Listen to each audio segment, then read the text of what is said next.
Jacobo tenía 87 años. Los acababa de cumplir el pasado 24 de mayo. 87 generosos, lúcidos, intensos años. Años que vivió con toda intensidad. Un gran periodista, un hombre culto, riguroso, exigente, intenso, pero sobre todo una buena persona. Jacobo, un periodista de toda la vida, que abarcó y disfrutó, como disfrutó, y como padeció, como a veces se padece, todas las vertientes de el mejor oficio del mundo. La prensa, la radio, la televisión, que decía con toda razón que cuando llegó la televisión, él ya estaba aquí. Y sí, ya estaba aquí. El destino y el espíritu aventurero de su padre, David, nos dieron la fortuna, la dicha de que Jacobo naciera en México, aquí en la Doctores. Así lo reconocía él mismo al recordar que pertenecía a una familia que se habría extinguido si no fuera por su padre, que decidió emigrar a México desde las fronteras de lo que hoy es Rusia y Polonia. En los años 20 del siglo pasado, con una esposa, 2 pequeños hijos y $10 en el bolsillo. Primero vino él, luego trajo a su familia. Don David Zabludovsky oía de la persecución contra los judíos que ya empezaba a asomar en Europa y a dar luces de los horrores que se venían ante la indiferencia del mundo.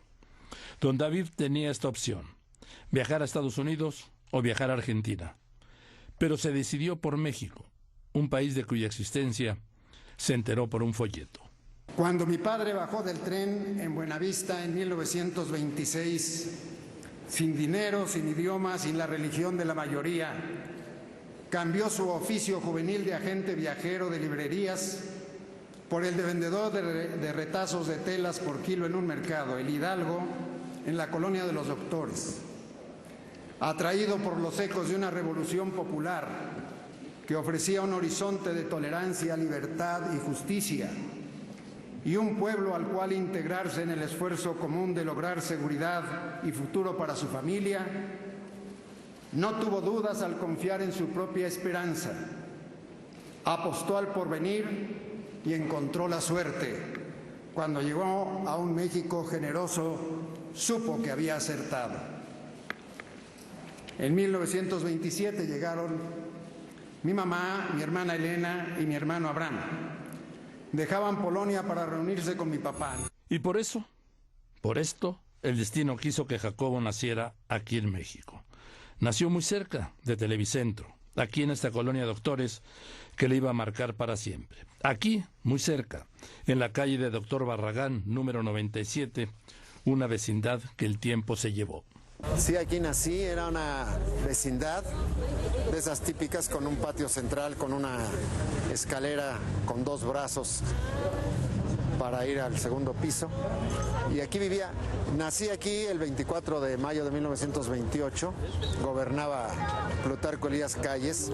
Aquí pues, en el centro histórico de esta Ciudad de México, del que tanto sabía, del que tanto amaba, del que tanto presumía. Aquí vivió, estudió y trabajó, una parte fundamental de su vida. Se forjó y recorrió las calles de Doctor Barragán, San Jerónimo, Las Cruces, Correo Mayor, Mesones. Aquí viví también. Entonces esta fue la segunda casa que yo recuerdo. Aquí en se le llama Pancupeo, estas esquinas chatas. Y aquí era una casa de un piso, me acuerdo que tenía un patio lleno de trapos, de los que mi papá los vendía aquí en el Mercado Hidalgo. Mi papá se instaló aquí porque este barrio, que tenía las calles de tierra, tenía fábricas de textiles y establos. Yo iba con mi hermano o con mi hermana a un establo, ordeñaban la vaca y traíamos la leche aquí. Una fábrica de textiles era de un paisano de mi padre, el señor Zuraski, que eran del mismo pueblo. Y él le dio trabajo y al mismo tiempo lo metió en el negocio de que los retazos de la tela los podía vender en el mercado. Y sí, conoció de cerca la pobreza, la vivió y para él era un orgullo.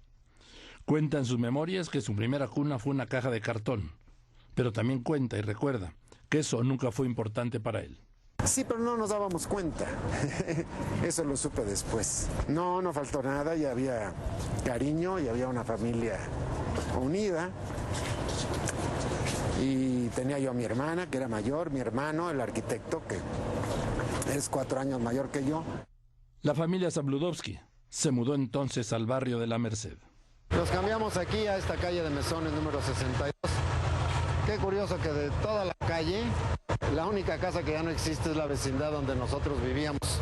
Aquí vivimos, de aquí me acuerdo las primeras posadas, y de aquí me llevó mi mamá al Parbulito, le llamábamos, lo que ahora se llama Jardín de Niños, que estaba arriba de una farmacia que está en la esquina de Salvador y 5 de febrero. Y ahí es la escuela donde yo fui al kinder. ¿Te queda 3, 4 años? 3, 4 años. Sí, escuela pública, era un kinder de la Secretaría de Educación. En toda mi vida solo fui a escuelas públicas. Una vez más, el camión de la mudanza llegó a casa de los Zabludovsky y ahora para mudarlos a la calle de San Jerónimo 134 en el llamado ahora Centro Histórico. Ahí Jacobo encontró, la vida lo cruzó con un hombre que lo acercó al periodismo. Y nosotros vivíamos allá arriba.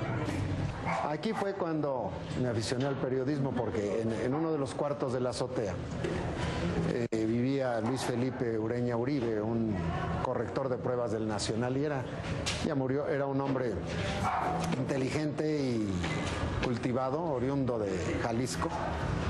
Y sábados y domingos, que yo descansaba de la escuela y él no tenía un ayudante, se hacían los suplementos del Nacional, entonces me llevaba a que lo ayudara yo a corregir las galeras. Ya no se usa ahora, ya no hay linotipos, ahora todo es electrónico, y ahí olí la tinta de rotativa por primera vez. Y eso lo marcó para siempre, como a muchos más.